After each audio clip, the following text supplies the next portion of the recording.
Okey, dah bersiaran secara live sekarang ni. Dan Assalamualaikum warahmatullahi taala wabarakatuh. Selamat datang. Okey, selamat datang ke kita punya siaran live pada hari ini yang mana sepatutnya dalam kita punya perancangan awal kita akan ada seorang digital marketing expert iaitu Puan Suraya Ali, tapi beliau mohon maaf tak dapat hadir kerana ada last minute punya arrangement yang dia terpaksa hadir. Dan tetapi mungkin ramai daripada kita yang sudah pun mungkin dah set, ada dah block time ke apa ke, kita akan still teruskan, kita akan still continue dengan kita punya sesi pada hari ini yang mana kita akan kupas, sepatutnya kita kupas tentang topik digital marketing, tapi kita akan kupaskan tentang topik komunikasi warna secara general.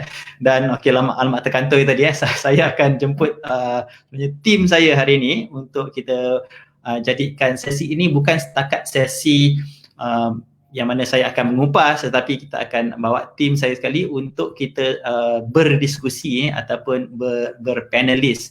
Dan sekiranya anda menyaksikan siaran ini secara live di Facebook, saya juga I will appreciate, saya juga akan menghargai sekiranya kita dapat berinteraksi, communicate, komen, bertanyakan soalan. InsyaAllah saya akan jawab soalan-soalan yang anda tanyakan, dan sekiranya tak dapat jawab dekat sini, mungkin we will attend to you individually ataupun menerusi komen. Okay, so kita akan jemput kita punya tim yang mana saya ada 2 orang pada hari ini yang bersama-sama dengan kita untuk kita bersama-sama berdiskusi. Saya akan jemput, yang pertama sekali adalah Puan Atika Razali dan juga Tuan Firdaus. Okay, boleh say hi sikit? Puan Atika boleh say hi sikit? Okay, hi semua. Firdaus? Ya, apa khabar? Okay, just nak testing sama ada kita punya audio dalam keadaan baik atau tidak. Okay, sekiranya anda menonton, okay, kita tengok dekat sini dah ada beberapa orang yang dalam tontonan apa yang saya boleh nampak dekat sini, Syamsul Rizam and 3 others. Okay, nampak 3 others ni siapa? Okay, thank you very much for joining. Dan kalau boleh bagi thumbs up sikit supaya kita nampak dekat Facebook Live ni, sekiranya anda aktif lagi masih berada dalam Facebook Live. Okay, so sebelum kita mula, saya nak minta perkenalkan diri dulu. Siapakah gerangan 2 orang ni? Perkenalkan diri dulu, seorang-seorang dulu akan perkenalkan diri. So saya minta Firdaus untuk perkenalkan diri dulu. Okay, Firdaus boleh berikan sepatah 2 kata tentang siapa Firdaus sebenarnya ni? Okey, terima kasih. Nama saya Firdaus dan di dalam Lead Leadership Academy, tugas saya adalah sebagai Learning and Development Consultant, di mana saya akan menasihatkan syarikat-syarikat bagaimana nak develop staff anda supaya menjadi staff yang berwibawa dan berprestasi tinggi. Terima kasih. Back to you, Tuan. Ini macam Toastmasters ni. Okey, Firdaus Presiden Lead Toastmasters Club. Okey, dan kita jemput Atika untuk memperkenalkan diri. Okay, Assalamualaikum. Saya Atika. Di Lead Leadership, saya sebagai Head Operations dan merangkap juga sebagai Assistant Trainer lah. Jika ada trainer yang memerlukan Cik Johan kan, kita akan assist dia juga lah kan. Itu sedikit sebanyak lah tentang diri saya. Korang ni bila minta introduce sedikit, memang sikit betul korang introduce Okey, sebenarnya mereka ni ada banyak lagi background tentang ni. Contohnya Puan Atika merupakan salah seorang certified apa? Okey, boleh listkan sikit apa? Certified Image Consultant. Kira ibu saya Puan Mary lah. Okey, saya semua orang kenal Puan Mary dalam Facebook ni. Semua orang kenal dia ke? Orang kenal lah kot. Okey. Okay, lagi certified apa lagi? Saya di ISC Behavior, dan train the trainer HRDF lah, dan berpengalaman dalam dunia training almost 20 years lah, 20 tahun dalam training. Dunia training. Okay, boleh cerita sedikit tentang apa pengalaman dalam dunia training, bagaimana kalau ada jatuh bangun ke apa ke? Okay, dalam training saya bermula sebagai facilitator. So minat tu datang daripada menjadi facilitator lah dalam drone training. Lepas tu saya admire dengan Datuk Fadhil Kamsah dan rezeki dapat bekerja dengan beliau dalam 6 tahun juga. So sedikit sebanyak kata dunia training tu saya dapat pengalaman daripada Datuk jugalah. So sekarang ni kita bergerak bersama Lead Leadership Academy, insyaAllah.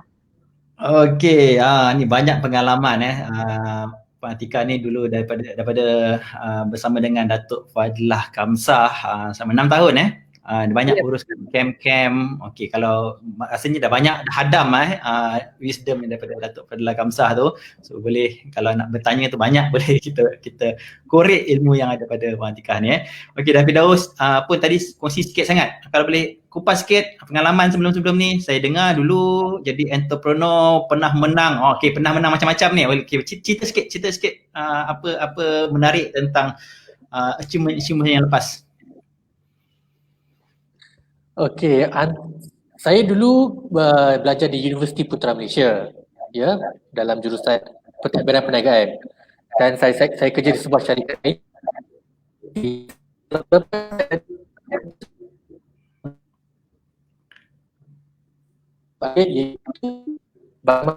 kat loyalty untuk belia, golongan belia. So, macam pecah sikit lah. Perjuangan. Boleh tak? Okey. Boleh lanjut sedikit. Okey, dia ada sedikit gangguan dari segi teknikal, tak berapa dengar. Tak, kalau saya dekat sikit. Okey. Okay, so basically Firdaus merupakan dulu bekerja di beberapa buah syarikat ada a few syarikat yang mana beliau juga pernah menjadi entrepreneur dan pernah juga buat menang pitching punya proses, pitching punya kontes. Kontes apa tu Firdaus? Make the pitch di NTV7. Make the pitch di NTV7. Sorry? Okay. NTV7. Okay, make the pitch NTV7. Okay, kita akan teruskan dengan kita punya sesi hari ini dan sesi kita pada hari ini sebenarnya spontan kita buat super spontan dan ini juga yang akan kita akan menguji kespontanan kedua-duanya Okey, dan kedua-duanya ni Atika dan juga Firdaus pernah join saya punya program komunikasi warna, Colored Brain Communication di syarikat-syarikat korporat dah banyak kali dah rasanya diorang ni dah boleh hafal lah skrip saya gunakan dalam program-program saya Okey, sebelum kita melangkah dengan lebih lanjut lagi, so hari ni topik kita akan kupaskan sedikit tentang komunikasi warna ataupun the Colored Brain Communication dan buku ni saya tulis pada kami terbitkan pada tahun 2019 dan ianya menerangkan tentang how we process information dan bagaimana kita memproses information akan menentukan macam mana kita melihat dunia di sekeliling kita Okey.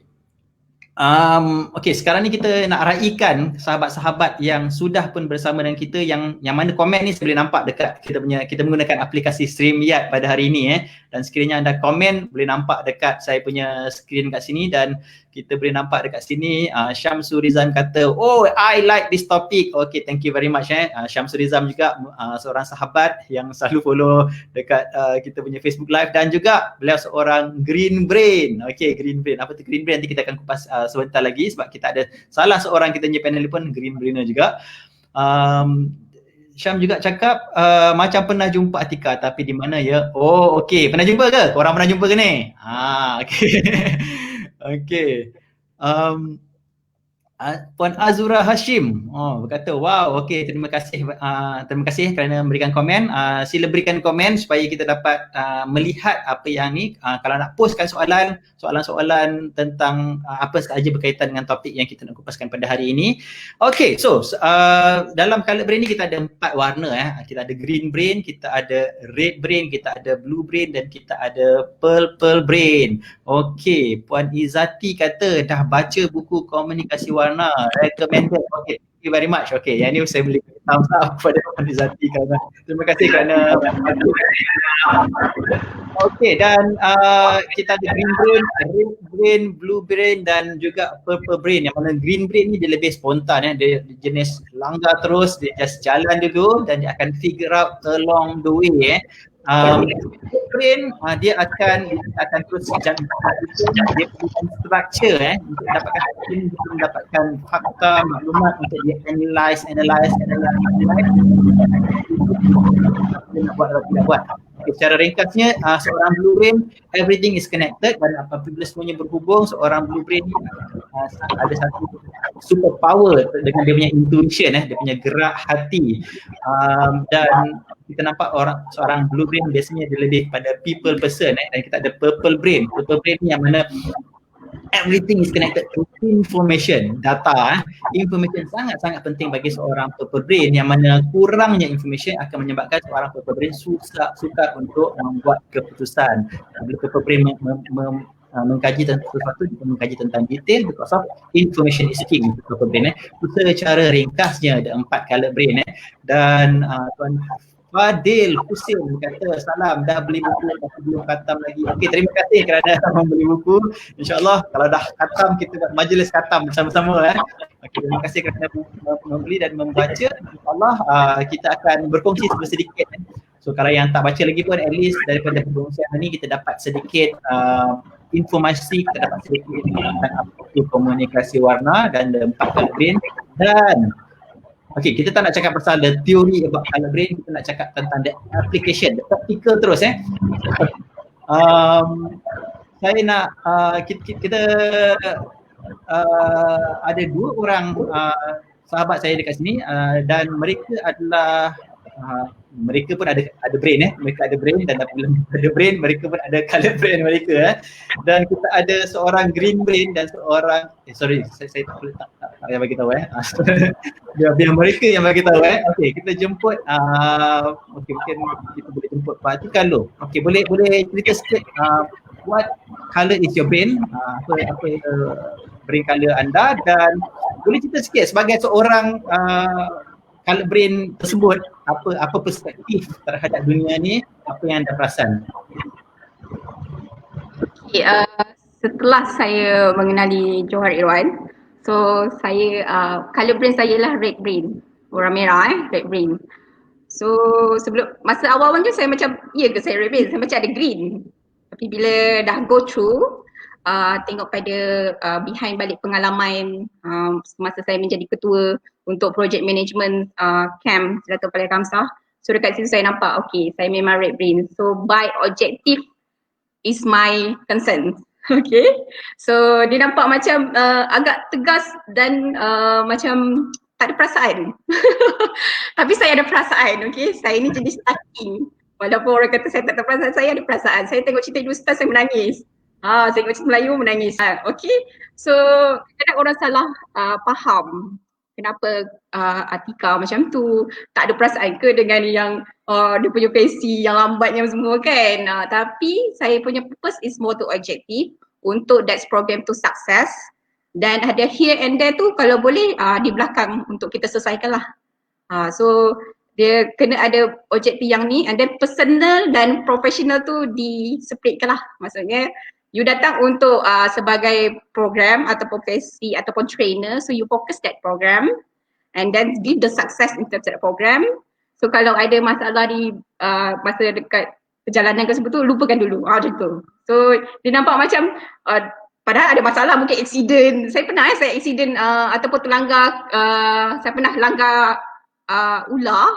So tapi saya tak impress that situation tu. Datang camp lepas tu dia macam okay je, just check apa terjadi semua, training macam mana, the 3 days how it's come, face okay ke tak semua-semua. Lepas tu bila dah duduk, dah minum tu, barulah cerita dekat saya punya assistant lah, AC kan, dan dia kata Kak Tika, okay ke tak tadi? Barulah dia cerita, tadi terlanggar ular, okay ke?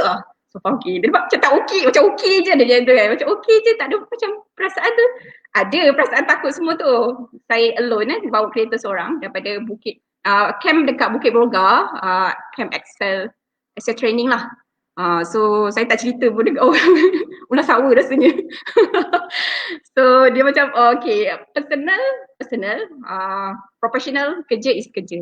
So dia nampak macam dia ni very tegas dalam apa yang dia nak buat. Tapi sebenarnya saya ada love and belonging lah. Itu nanti kita sentuh selepas ni lah. Tapi walaupun saya jenis yang nampak macam tegas, objektif, profesional, personal, so tetapi saya ada juga hati dan perasaan yang mana sentuh tu akan macam kena tahulah mana satu saya kata dia ada ni, dia punya orang kata simpati dan prihatin sebenarnya, tapi kena dengan cara dia, macam tu.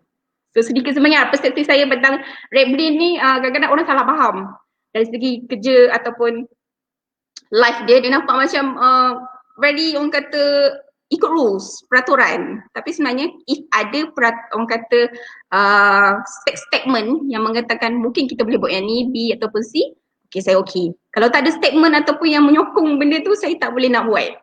So macam tu. Dia sedikit sebenarnya bila saya dah perasan ataupun saya dah alami pengalaman saya reflect balik, kenapa orang macam takut jugalah kan. So kalau Kak Atika datang je semua dah buat kerja, semua nampak perfect padahal diorang macam macam seronok semua kan. Tapi mungkin diorang salah faham dari segi itulah. Saya boleh seronok, saya boleh fun, tetapi ada orang kata nampak objective oriented lah. So sedikit sama yang saya dapat kadang-kadang tu macam terasa hati juga lah. Tapi kalau saya tak buat objektif, dia akan lari kita punya planning. So that's my persepsi. That's all. Okay, thank you very much. Okay, itu sebuah sedikit perspektif daripada seorang Green Brain. Maksudnya apa yang dikongsikan oleh orang Green Brain kebiasaannya dia ada when talk about work, dia boleh bezakan work dengan personal. So because of orang Red Brain, dia very much objektif. Dia perlukan objektif untuk melakukan sesuatu, dan kalau objektif dia adalah untuk deliver, dia akan deliver. Kalau objektif dia adalah untuk fun, dia akan fun. So objektif itu sangat-sangat penting. Dan sepanjang saya mengenali Puan Atika ni pun, saya pun bersetuju jugalah. Yang mana kadang-kadang orang rasa frust dengan dia sebab dia macam nampak macam garang, nampak macam garang, macam tegas. Dan itu create macam ada benda ni pun nak guna macam ni ke? Okay, but seorang Red Brain objektif, fokus talk about work, it is about work. So Puan Atika tadi ada kongsi tentang how people are frustrated about you. Okay, boleh cerita sikit tak tentang sebagai seorang Red Brain, you pula apa yang you terperas apabila bekerja dengan orang macam saya yang Green Brain kan? Okay, what's your thought on kerja dengan orang yang Green Brain ni? Okay, boleh kongsikan sikit?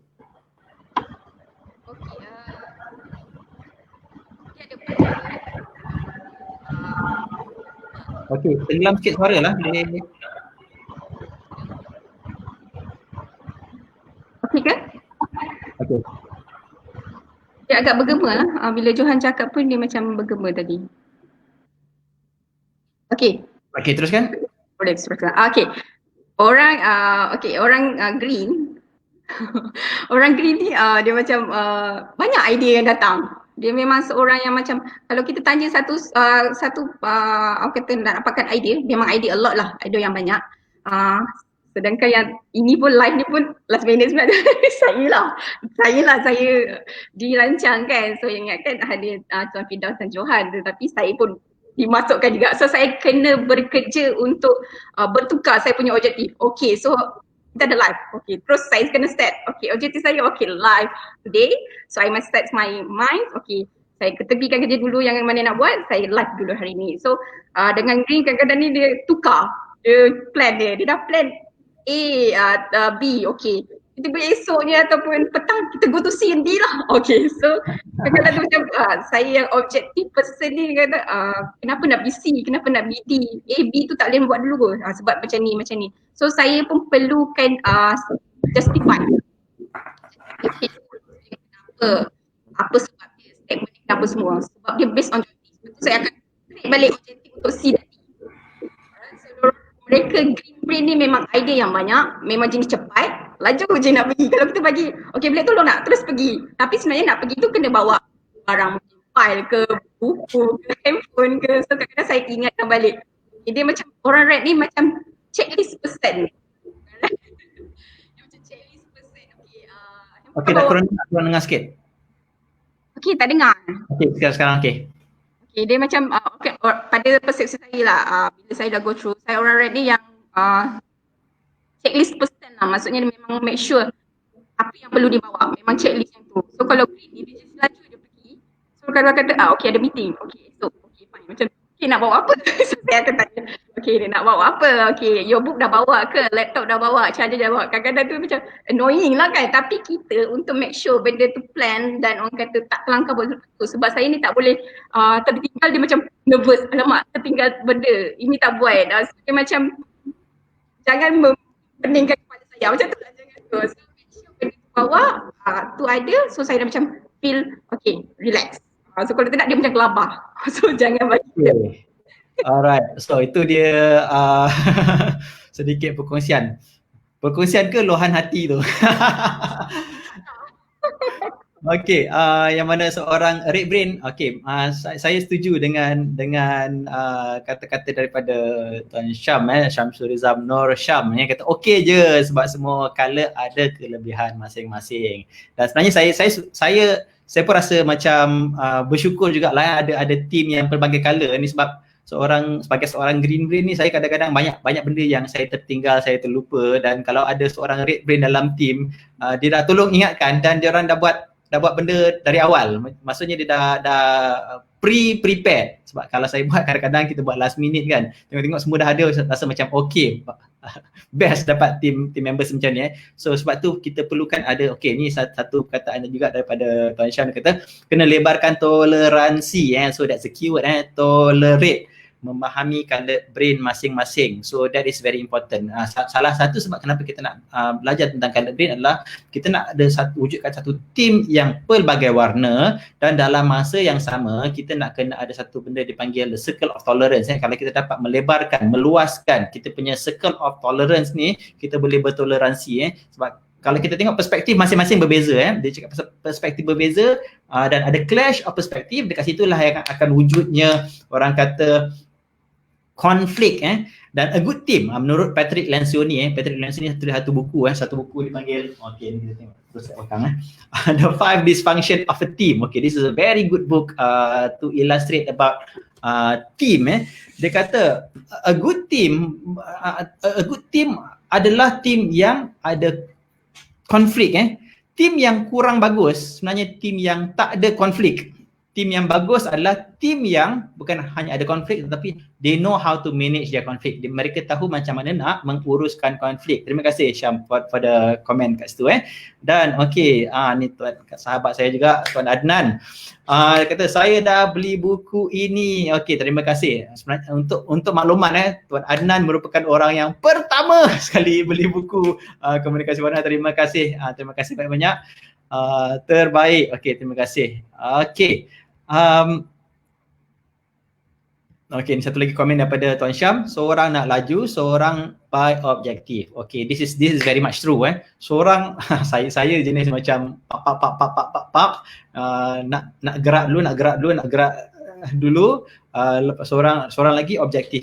Puan Atika, dia kalau tak ada objektif, dia rasa macam kalau kita minta dia buat sesuatu tanpa dikenal objektif, okey, apa perasaan? Kalau kita minta sesuatu tanpa objektif, apa perasaan sebagai seorang red brain?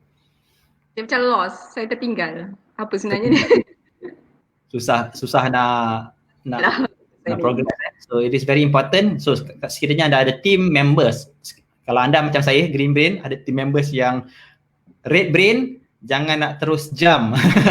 Kena explain what's the purpose. Apa tujuan, apa matlamat dia. Kalau boleh bagi end goal dia lebih baik. Okay, thank you very much atas komen daripada Tuan Syam. Okay, dan Puan Yusniza, salah satu lagi sahabat saya ni daripada BNI Solusi dulu. Buku apa tu? Okay, boleh bagi balik judulnya. Okay, ni Patrick Lencioni. Patrick Lencioni, The 5 Dysfunctions of a Team.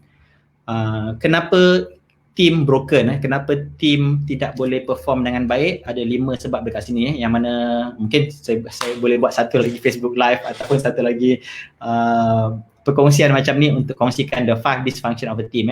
Ada 5. Yang keduanya adalah konflik. Dysfunction team dia ada satu benda dipanggil artificial harmony. Kita seolah-olah macam baik, tetapi sebenarnya konflik-konflik yang dia tu dipendam, diperap. Dan ini sangat-sangat bahaya sebab apabila satu hari dia meletus, meledak, dia akan menyebabkan chaos. Team boleh hancur.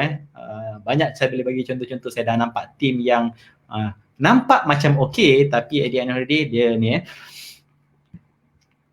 Great session. Thank you. Thank you very much Puan Zurina kerana bersiaran pada hari ini. Puan Zurina pun sebenarnya kita sepatutnya bersiaran dengan Puan Puan Suraya, tapi Puan Suraya tidak dapat berada ini. So insyaAllah kita akan teruskan dengan sesi Puan Suraya hari Jumaat nanti.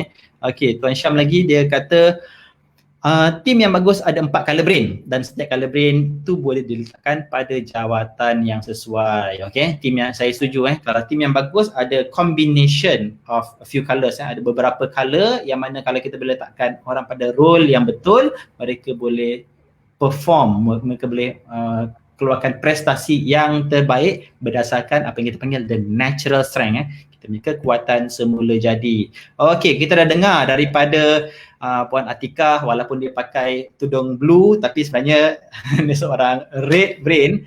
Dan kita ada satu orang lagi yang kita nak dengar perkongsian sebagai seorang green brain. Sebagai seorang green brain, tapi saya tak beritahu dia kalau apa. Kita dengarkan sedikit tentang daripada Tuan Firdaus. Pertama sekali boleh terangkan colour brain apa? Saya adalah colour brain berwarna hijau, green brain. Boleh dengar audio? Dengar. Green brain tu apa? Boleh cerita sikit apa itu green brain kepada mungkin sahabat kita yang mungkin belum baca buku ataupun belum menghadiri sesi colour brain ni? Apa yang saya ingat daripada buku Komunikasi Warna, green brain ni dia chaotic thinker. Dia boleh keluar idea macam tiba-tiba. Dan memang kalau saya lihat balik cara saya berfikir, bila ada orang sebut sesuatu yang menarik bagi saya, tiba-tiba ada idea bercambah. Mungkin idea tu mungkin ada boleh guna, mungkin ada yang tak boleh guna, ada yang mungkin melalut entah ke mana, tapi idea tu sentiasa berada. Dan kelebihannya saya boleh adapt. Contohnya semalam saya pergi Toastmaster. Dan salah satu benda pasal Toastmaster ni, ada satu bahagian tu di mana sebelum kita diberi tajuk, kita kena offer, kena orang kata volunteer untuk berucap, tapi tajuk kita tak tahu tau. So last minute baru dia beritahu tajuk, maksudnya kita kena bercakap on the spot. So kena berfikir sambil bercakap. So saya telah diberikan satu tajuk yang agak sukar, iaitu Why Should I Be Afraid of Halloween? So saya tak tahu macam mana nak cerita pasal Halloween, tapi entah macam mana, okeylah saya main cakap saja. Tapi 10 saat lepas saya mula bercakap, saya boleh cakap pasal ni. So daripada entah tak tahu apa, terus boleh tukar strategi untuk cakap benda tu dan akhirnya mendapat impak yang lagi bagus daripada idea asal yang saya fikir pada asalnya. Entah cakap sebab dia macam saya tengah ke satu arah, tapi bila setelah cakap satu arah tu ada satu trigger idea yang menarik, yang ni idea lagi bagus, saya tukarlah terus ke arah lain. Dan daripada respon audience, dia orang lagi suka cara saya macam ada cerita tau. Daripada pada mulanya saya tak ada cerita, tapi entah macam mana saya boleh tukar arah, ada cerita dan ada macam elemen Halloween kan, macam takut-takut sikit kan, ada horror sikit. So jadi cerita terus ada elemen penceritaan, ada emosi, ada suara, ada karakter, dan dapat habis dengan impact yang bagus. So dia macam tengah buat benda ada idea baru lah. So itu satu perspektif. Dari segi perspektif kerja macam mana pula sebagai seorang green brain?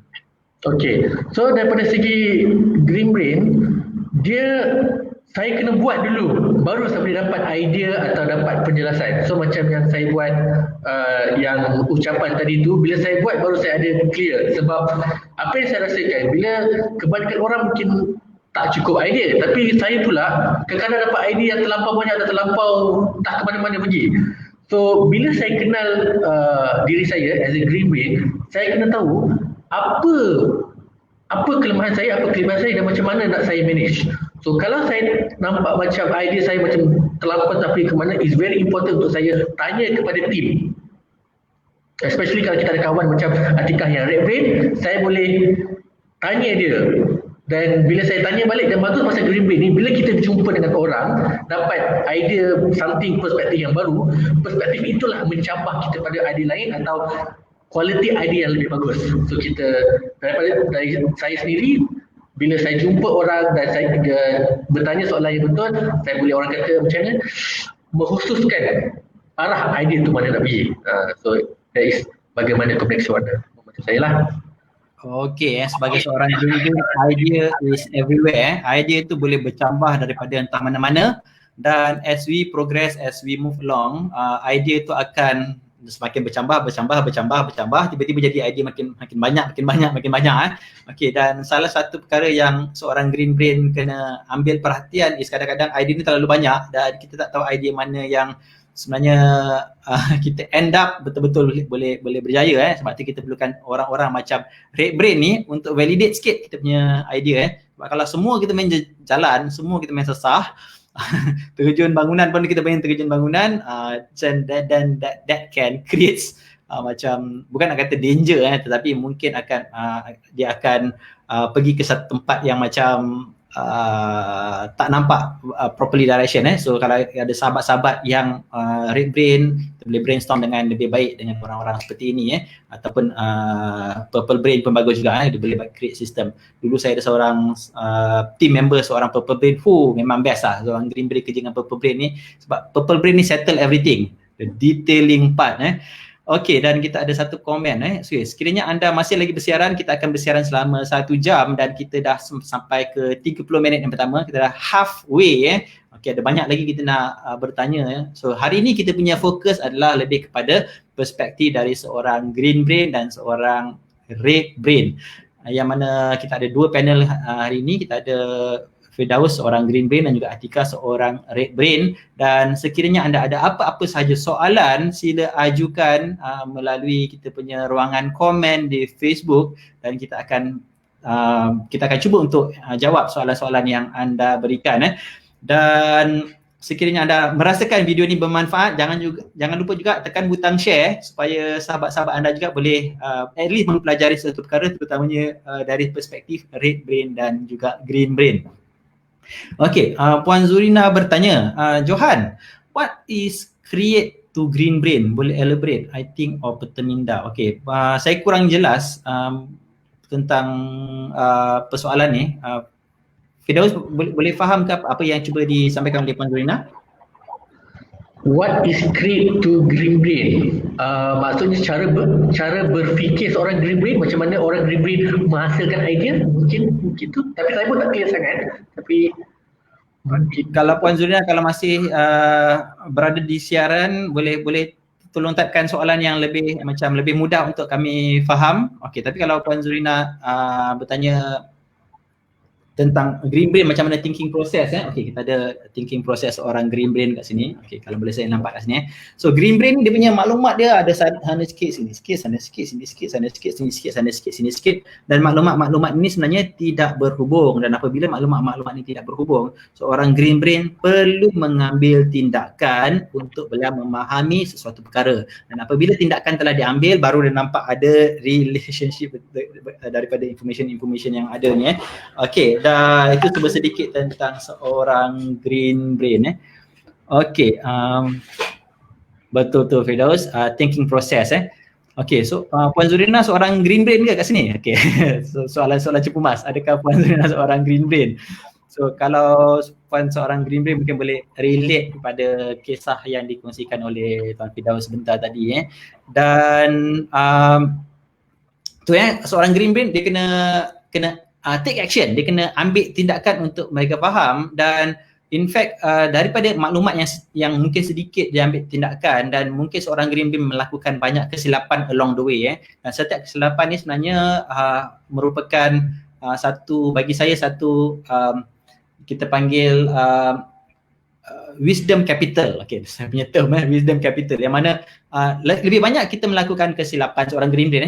This is apply for green brain only, not for all. Lebih banyak kita melakukan kesilapan dan kita reflect berkenaan dengan kesilapan tersebut, dia akan mencetuskan sel-sel otak yang lebih, orang kata lebih matang, a new insights untuk kita jadikan rujukan untuk kita buat keputusan pada masa-masa akan datang. So it is very important to just try and make mistakes, and most importantly is actually reflect from mistake. Kita belajar daripada kesilapan. So that's a tips for seorang green brain. Okay, Hafiz Azizan, okay, salah seorang sahabat lagi, dia kata I'm a green brain not pink. Okay, ada pink brain ke kat situ Okay, kita ada ramai green brain hari ni, mungkin boleh relate dengan kisah Firdaus juga kat sini. Selalunya orang green brain do multitasking. Okay, so multitasking kita kena define apa maksud multitasking, sebab kalau kita kata multitasking ni adalah buat banyak projek, banyak projek, maksudnya kita ada projek A, projek B, projek C, projek D. Okay, that is what most of the time green brain lakukan, sebab dia ada banyak idea, dia nak banyak banyak projek yang dia nak embark, dan especially kalau green brain tu ada elemen diversity, diversity ni adalah topik yang berbeza, tapi kalau dia ada elemen diversity ni, dia akan lebih cepat untuk create a new project, sebab dia nakkan kepelbagaian, dia nakkan sesuatu yang baru sebab dia rasa cepat bosan, dan kalau definition dia banyak task in hand, mungkin betul, tapi seorang green brain kalau kita define multitasking seperti mana komputer punya multitasking, dia ada program yang berjalan di belakang program. Okay, green brain sukar untuk buat multitasking yang mana dalam satu masa susah untuk difokus dalam banyak perkara. So contohnya masa dia tengah buat kerja A, dia fokus kat kerja A, dia susah nak buat kerja B atau kerja C. So biasanya ni contoh yang selalu saya bagikan untuk seorang green brain adalah apabila mereka menonton televisyen, tiba-tiba ada orang ajak bersembang dekat sebelah. So seorang green brain mungkin akan ada sedikit kesukaran untuk sambil sembang, sambil menonton TV, sebab dia can only focus on one thing at a time. Okay, terima kasih Puan Zurina kerana bertanyakan soalan. Okay, Abe Ming kata, kalau red and mixed purple brain as leader, macam mana nak increase tolerance? Okay, kita dapat faham seorang red, lepas tu dia purple pula tu, dia punya mungkin second colour. So color brain ni kita ada satu, kita punya primary color, kita punya what we are, who we are as a person, kita punya genetic color, dan kita ada second color, color yang kita develop along the way, sebab dalam otak ni ada satu fungsi kita panggil the brain plasticity, kita boleh adapt dan kita boleh belajar warna lain, dan tidak merubah warna asal. Dan kalau konteks yang ditanyakan ni, kalau dia red brain, dia seorang red brain, dia born as a red brain, tapi dia ada purple as dia punya second color. Okay, macam mana nak increase tolerance? Okay, ni satu soalan yang menarik. Tapi disebabkan oleh soalan red brain, saya nak minta red brain untuk menjawab. Macam mana nak increase tolerance? Okay, kalau boleh cerita sikit berdasarkan pengalaman. It is so easy to increase tolerance daripada awal, sebab kalau kita awal-awal tahu tentang color brain ni, bukan bermaksud kita terus boleh increase tolerance, kita boleh terus memahami warna-warna yang lain. Saya sendiri bila saya belajar color brain mula-mula pun sebenarnya mengalami kesukaran untuk kita adapt dengan color, but tolerance requires practice, dan kita start dengan adanya ilmu. Okay, boleh cerita sikit tak Puan Atika tentang macam mana nak increase tolerance sebagai seorang red? Mungkin Atika bukan red purple, tapi dari segi perspektif seorang red, macam mana nak increase tolerance? Okay, mencabar soalan. Mencabar soalan. Sebab kadang-kadang bila kita tak tahu ilmu, kita membuat orang kata keputusan tu based on kita punya diri. So kadang-kadang ada hati yang terluka, hati yang terluka. So bila saya around surrounding dengan orang-orang, rupanya orang blue lah. Orang blue ada 2-3 orang juga dalam ini yang lepas punya pengalaman. So bila orang blue ni cepat touching. So kita cakap pun kena bahasa yang tak boleh naik suara, bahasa pun yang lembut. So kat situ bila saya realise balik, kenapa dia macam D je kan. Sedangkan saya punya soalan ataupun jawapan tu is kata petang kerja macam tu. Tapi bila saya reflect balik kata muhasabah inilah kenapa dia macam menjauhkan diri. So kita kena fikir balik apa yang telah kita buat. Okey, adakah kita punya kata yang kita keluarkan ataupun perbuatan yang kita buat tanpa kita sedar sebenarnya orang tu menjauhkan kita because of dia nampak kita terlalu tegas sangat, terlalu objektif sangat. Pada saya lah, sini pengalaman saya. So bila saya reflect balik rupanya ada senior lah, senior tu blue brain so dia cakap dia mungkin dengar Betul-betul lah Tika. Boleh check mic tak? tak ada my line okey kan? Dia macam naik turun sikit dia punya suara. Kejap dengar, kejap kurang dengar. Okey. Okey, teruskan. So toleransi ni untuk kita tahu, untuk increase toleransi tu kita must make sure surrounding kita apa yang terjadi. Kadang-kadang kita boleh rasa kenapa orang tu macam menjauhkan diri ataupun kenapa orang tu cakap nak tak nak dengan kita. So mungkin ada something yang kita telah lakukan, ada kita punya perkataan ataupun perbuatan. Ini based on pengalaman sendirilah di mana senior tu mungkin dia blue brain so dia cakap so kita kena turunkan you kata maybe ego, we don't know. So mungkin kita punya nak menang je, nak objektif je kan. So turunkan sikit, tu dengar. Makin tak dengar. Dengar. Putus. Dia bergaduh dengan saya ni je. Okey.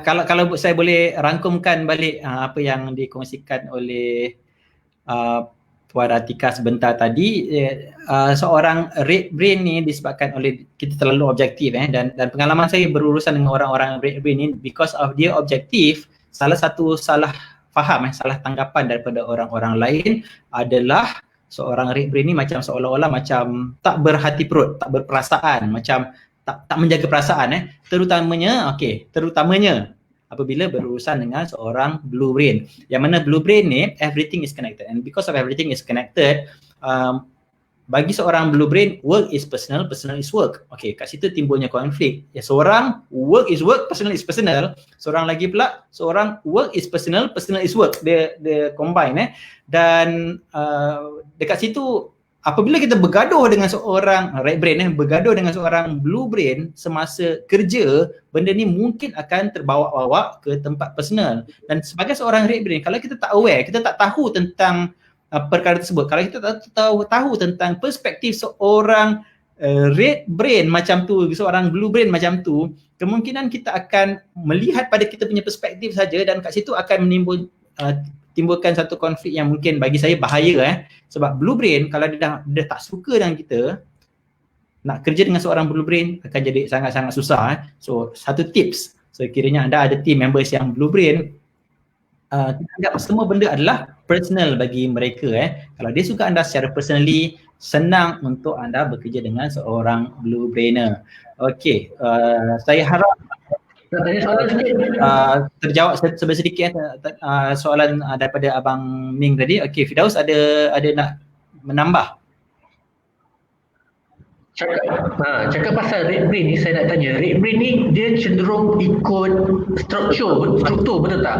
So bila macam so bila kita nak kalau kerja tu adalah kerja A dan orang tak ikut, so dia akan follow struktur dan itu mungkin menyukarkan dia nak tolerate because orang yang bukan yang terlebih fleksibel mungkin ada konflik dekat situ. Okay, that's right. Seorang red brain dia dapat clarity apabila dia nampak struktur. Dan apabila sudah ada struktur, kebiasaannya dia akan stick dengan structure because of dia ada objektif dan dia dah create satu structure untuk capai dia punya objektif. Kalau ada orang kacau dia punya structure ni, dia akan rasa stres. Betul tak Puan Tika? Okey, kalau dia dah struktur dah siap terbina, tiba-tiba ada orang macam cuba untuk ban tu antara konflik yang mungkin akan berlaku di antara seorang green dengan seorang red adalah green ni dia suka ban dia suka ban. Kalau ada rule kata macam ni dia suka bending the rule sana sikit sini sikit sana sikit sini sikit sebab nak cari jalan yang paling cepat sekali untuk capai dia punya matlamat. Tapi seorang red brain ni dia akan ada untuk dia create struktur ni, dia akan buat banyak analisis, banyak fikir, banyak kajian dan sebagainya. Dan dekat situ dia akan dia akan rasa macam dia akan rasa stres sikit dan apabila dia tak faham, especially kalau dia rasa bos dia seorang red brain, bos dia seorang green brain, salah satu frustration yang ada pada red brain adalah bos dia tukar keputusan. Dah nak tukar keputusan, last minute lah tu. Lepas tu dia perlukan masa untuk reorganize balik, restructure balik dia punya thoughts untuk dapat tu lepas tu perspektif ni kalau tak di-manage dengan baik, kemungkinan konflik akan berlaku So tu daripada Encik ni Tuan Syamsul Amri color management So managing the colours So sebab color brain ni adalah satu faktor genetik yang kalau kita sukar, bukan sukar kita tak boleh ubah kita dah born with it. Saya kenal Tuan Syamsul Amri ni pun hari tu sempat bersembang sekejap dengan Tuan Syamsul, sempat jugalah baca dia punya color brain kalau apa So sebenarnya daripada conversation pun kalau seseorang tu bercerita tentang kepribadian mereka, kita sedikit dah dapat baca dia punya brain color Okay, Abang Bing kata agree, structure base struktur. One of the way untuk kita manage adalah untuk kita faham perspektif kita punya orang team members kita So that's one of the way untuk kita manage kita punya the conflict Okay, sebentar tadi saya cakap tentang color brain ni, it is genetic punya foundation dan dia sebenarnya kita dah beranak dengan that color, kita insyaAllah kita akan mati dengan that color. That is how dia punya teori how our brain is hardwired. Dan kita nak cerita sedikit tentang pengalaman masa lampau sebab saya percaya Firdaus dengan Atika ni belajar tentang color brain ni bila dah besar baru tahu tentang color brain Masa kecil-kecil tu tak tahu, tapi masa kecil-kecil tu kalau kita reflect balik betul juga masa kecil-kecil aku macam ni So sekiranya mungkin anda confused aku ni green ke, aku ni blue ke, aku ni purple ke, blue pun ada, green pun ada. Okay, tu kemungkinan kita dah besar ni, kita dah belajar banyak daripada kerja kita dah mempengaruhi kita punya proses struktur pemikiran kita punya, mungkin kita belajar, kita dalam disiplin ni, kita dalam disiplin tu. Contohnya red brain contohnya engineering is very red punya culture So mungkin kita dah diajar untuk berfikir everything mesti ada fakta, mesti ada formula. So dia akan mencorakkan sedikit tapi ianya tidak merubah kita punya warna asal. Okey, kalau boleh saya nak tanya sedikit daripada Tuan Firdaus dulu. Bagaimana bila dah belajar tentang color brain ni, kalau reflect balik dulu ada setuju tak Firdaus ni green brain ke macam mana, ataupun ada kisah-kisah yang mungkin kita boleh kongsikan supaya kita punya pendengar boleh dapat manfaat daripada perspektif green brain. Silakan. Okay, boleh dengar tak ada masalah? Okay, thank you very much. So kalau ada satu kisah yang saya boleh, bukan kisah lah, beberapa kisah yang berulang adalah apabila saya pergi melancur dengan ayah saya. Itu yang selalu berlaku. So ayah saya ni, dia ni purple brain. Dia seorang engineer, dia purple brain dan dia punya kata-kata emas dia adalah if you fail to plan, you plan to fail. So kalau kita nak pergi luar negara, itu dia punya kata-kata hikmat Okay, purple brain planning bagi anda sangat-sangat penting. Kalau tak planning tak boleh. If you plan to fail, if you fail to plan, you plan to fail. Okay, itu kata-kata seorang purple brain. Okay, teruskan. Dan bila saya belajar color brain dengan Johan, purple brain ni is detail oriented. So bila saya ingat balik, ayah saya, Firdaus, kita nak pergi ke melancong ni. Hari pertama nak buat apa? Nak buat aktiviti apa? Nak pergi melancong, nak pergi tengok zoo ke, tengok ni ke? Berapa ringgit nak pergi masuk tempat tu? Nak pengangkutan dia macam mana? Berapa ringgit pengangkutan? Makanan dia macam mana? Makanan ni. Saya jawab, sampai sana cari je lah, sampai sana tengoklah app. Kan? But purple brain is very detail oriented. Whereas saya pula adalah action oriented, sampai sana tengok ke situasi barulah kita adopt kita tak tahu apa yang jadi kan. Dan also ayah saya dia cuba ajar saya untuk jadi lebih pada purple brain. Dia tak tahu purple brain lah, tapi for him apa-apa kena buat, we have to have the planning, we have the details supaya end result nampak cantik.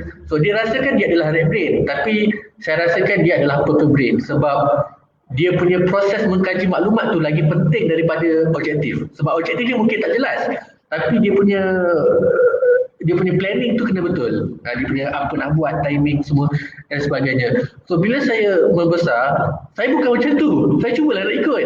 Tapi saya ni orang yang contohnya nak beli barang. Nak beli barang pun pergi ke sana, mak suruh beli barang, pergi beli, lepas tu balik, alamak Firdaus beli tak benda tu? Tak beli, terlupa, pergi balik, ulang balik kan. So dia macam buat satu, so itulah selalu mak saya pula cakap pasal saya kan. Dan mak saya pula ni blueprint, okey lah, tak apalah Firdaus, tak apa, it's okay, macam tu kan.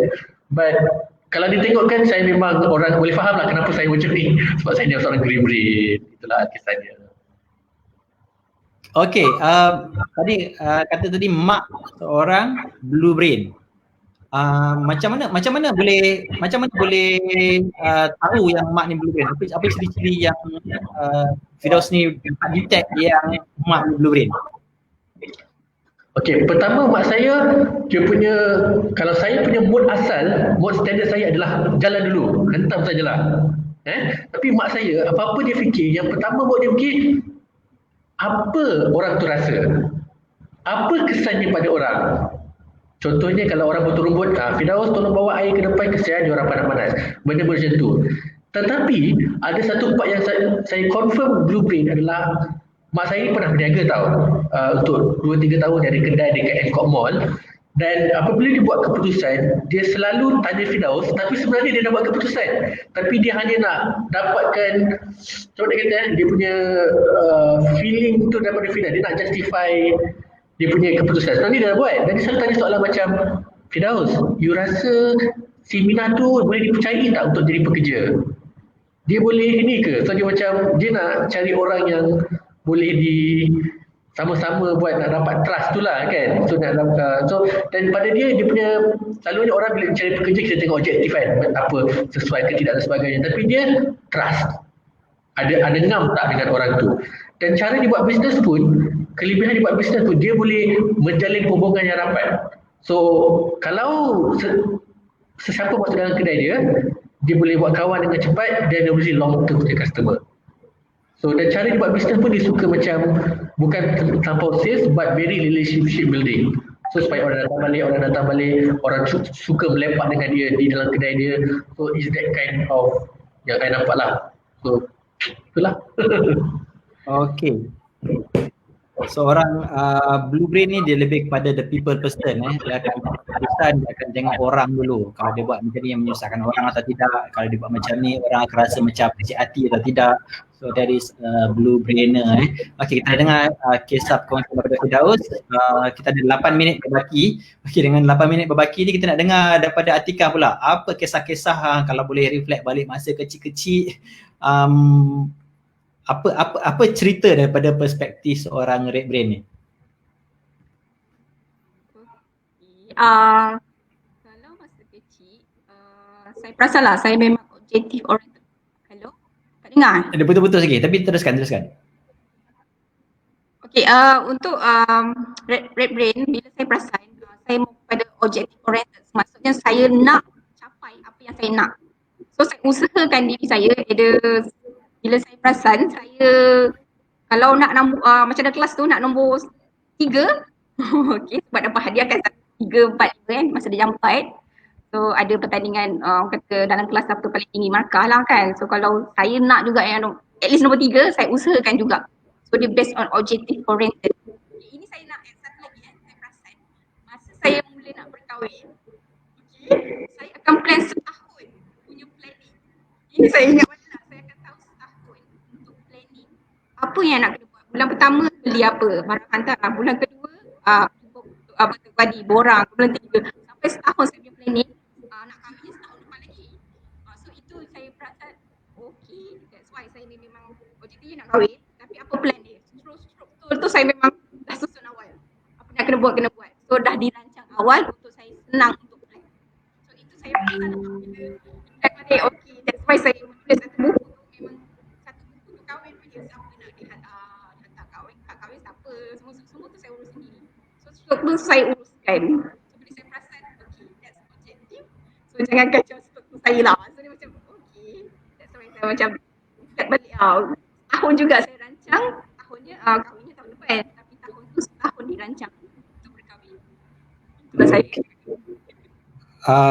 Tak berapa jelas audio ni, putus-putus juga tak apa. Kalau tak perasan macam mana putus-putus, nanti tengok balik video ni boleh nampak dia punya keputus-putusan. Okey, mungkin ada masalah dari segi teknikal, tak pasti dari segi line internet ataupun dari segi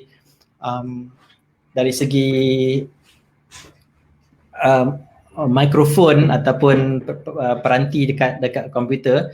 Okey, kalau boleh saya rumuskan balik, nak kahwin pun 1 tahun 1 tahun perancangan. Okey, Yes. apa yang dirancang sampai setahun tu? Bulan pertama nak beli barang hantaran. Okey, baru dengar. Bulan pertama barang hantaran. Hantaran pula belah lelaki belah perempuan. Okey, apa dia beli, kita beli. So itu bulan pertama. Bulan kedua jumpa orang kata isi borang untuk kahwin. Kan kena isi borang, buat HIV semua kan. Sebab kita pun bekerja, so planning tu perlu ada lah. So bulan keempat, siapa yang nak dijemput. Wow. Okey, maksudnya setiap bulan tu dia dah rancang apa nak buat Betul. So stroke tu kena ada Okey, that is red brain punya proses Dulu saya pernah attend satu program SPC, Statistical Process Control. Dulu saya kerja engineer dekat kilang, dan dalam kilang ni pula of course dalam kilang kita nak buat keputusan, numbers is very very important numbers sangat-sangat penting. Kita record berapa banyak output, kita record berapa banyak reject, dan daripada situ kita boleh buat keputusan. Dan salah satu program yang saya attend kursus yang saya attend adalah Statistical Process Control. Bagaimana membuat keputusan berdasarkan statistik. Yang menariknya trainer tu cakap, dalam dunia ni semua keputusan yang kita nak buat, kita perlu berdasarkan data, kita perlu ada maklumat, kita perlu ada fakta untuk support kita punya keputusan kecuali satu benda.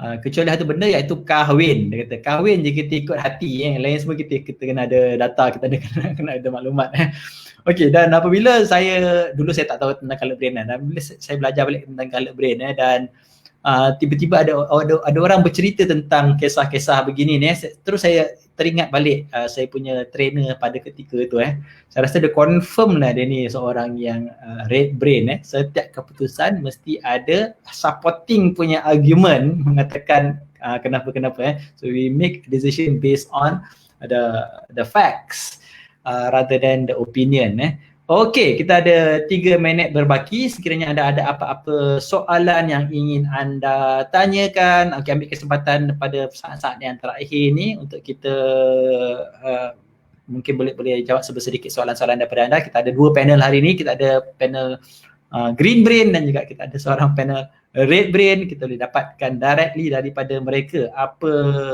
perspektif daripada kedua-dua warna ni Okey, Tuan Syamsul Amri kata, terima kasih Tuan Johan. Sukose, okey ni honorary honorary. Nanti PM warna saya. Okey, saya rasa hari tu dah bagi tahu dah buat Tuan Syamsul, tapi tak apa, nanti kita PM tepi.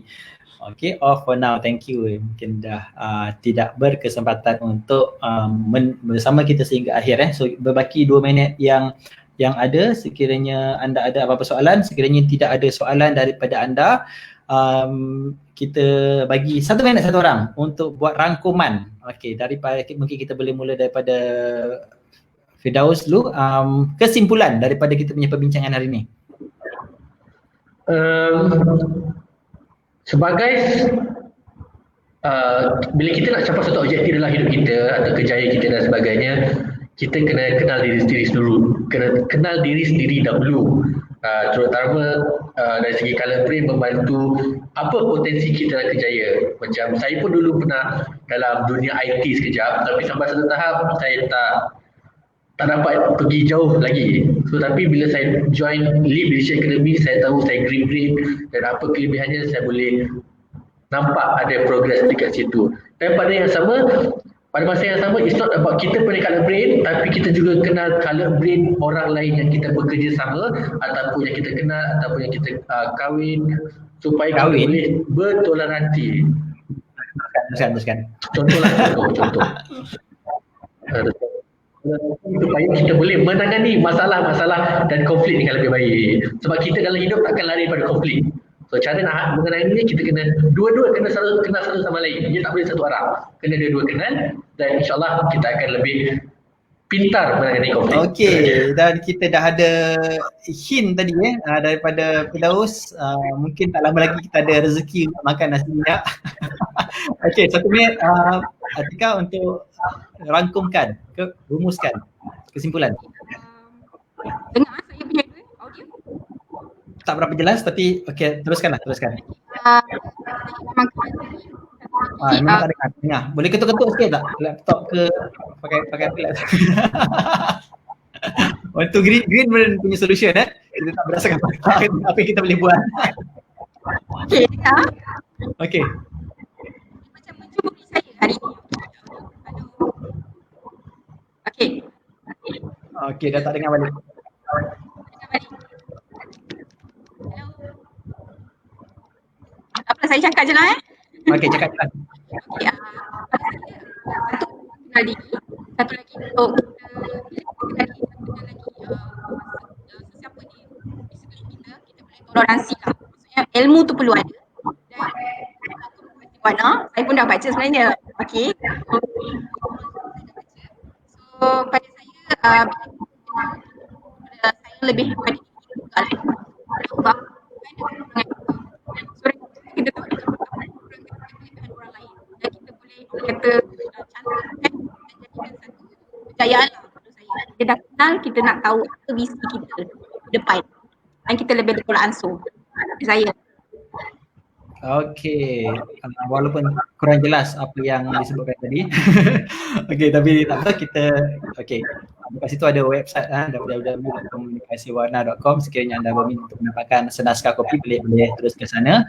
Dan sebagai kesimpulan kita akan kenali diri, kenali dunia kita, orang-orang di sekeliling kita, because of satu kata-kata daripada Simon Sinek saya ingat if you don't understand people, you don't understand business. Kalau kita tak kenal dengan orang, kita tak faham tentang perniagaan, tentang bisnes dan organisasi kita sebenarnya jalankan bisnes dan salah satu kaedah adalah dengan colored game dan terima kasih kita ucapkan kepada kedua-dua panel pada hari ini yang mana mereka mengupas tentang perspektif, seorang daripada perspektif green, seorang daripada perspektif red, dan insyaAllah kita akan bersiaran pada hari Jumaat ni, Jumaat jam 11 pagi bersama Prof. Suraya Ali. Kita nak kodok dengan sesi pada hari ini, pada Jumaat nanti, yang mana beliau akan berkongsi tentang copywriting digital marketing, copywriting dan digital marketing. So setakat itu saja kita punya sesi kita pada hari ini dan saya ucapkan terima kasih kepada anda yang masih lagi bersiaran pada hari ini dan insyaAllah kita jumpa lagi dalam kita punya video perspektif komunikasi warna yang akan datang. Assalamualaikum warahmatullahi wabarakatuh dan bye-bye.